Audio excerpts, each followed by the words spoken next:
I want to ask you a question. Do you have office hours?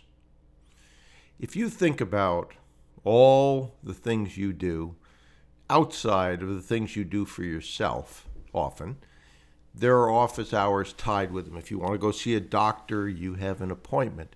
If you want to be in my group coaching or VIP mastermind, guess what? There's a day and a time where you attend, hopefully, and you know what that is. But a lot of people who do this business acquisition process don't set up office hours for yourself. And so think of that as an appointment with yourself. I'd argue who's more important than you. I'm hoping you answer nobody, maybe your family, but let's say you for now. So a lot of people who have especially either a job or businesses of their own fall into this trap is they end up putting out the fires that occur during the day. So if you have a business of your own, you have customers, you have employees, they end up saying, oh, I just need a minute of your time. I got a problem with this. I got a problem with that. Customer calls, oh, you really should deal with this, whatever it is. If you have a job, your boss probably has a pretty good feel for when they want you to be there, when you can leave, when you can eat lunch, and those are essentially office hours for your work job. So let's talk about how you manage those situations. And office hours are a really important part of that, and eliminating distractions goes hand in hand with that. So if you have a job, you obviously have hours that are set for you by your boss. So let's just take that as a given. You can do some things before work. One of my most successful mentees woke up 2 hours earlier, did work beforehand. He had no help in the beginning, so even letters, emails, he did all that himself. He went to work for 10 hours. He would come home, and then he would eat a quick bite to eat with his family, and then he would work. And then on Saturdays and Sundays, he put in, I think, 10 hours a day. That mentee was able to leave his job after a couple of years of us working together, and now has 45 locations, and his world is a whole lot different than when he was working for somebody else. If you have your own business, however, that's slightly different. You set the hours unless you let your employees set the hours for you and your customers set it for you. So I would encourage you to start by saying, here are my office hours. I've got a successful mentee who's grown his business tremendously with the same number of employees, but essentially doubled the revenue. And so he knows what he should be doing as far as this business acquisition.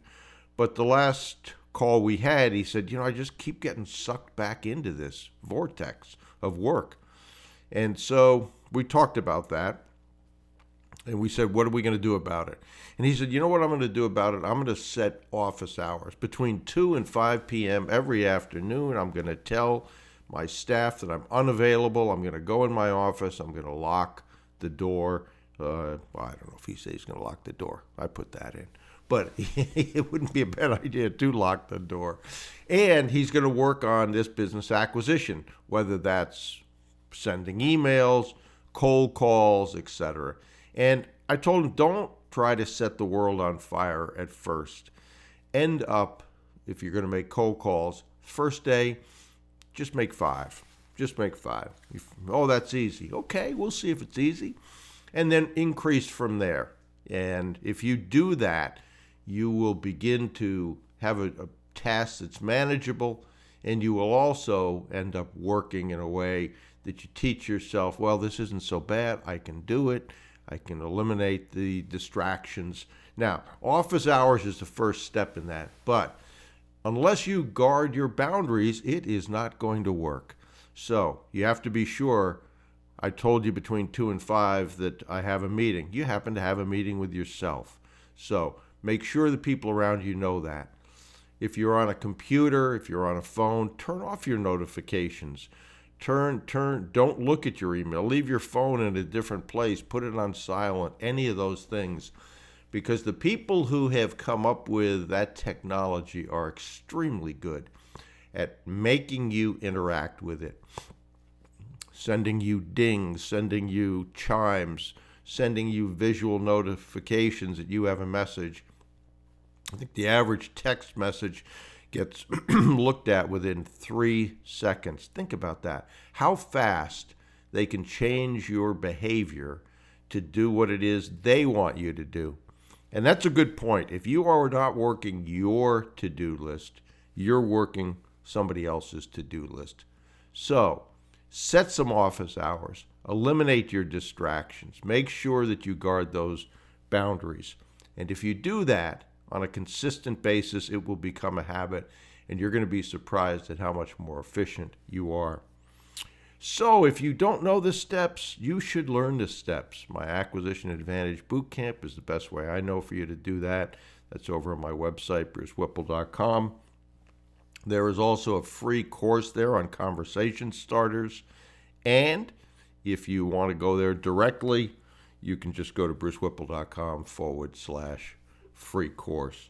But think about your office hours.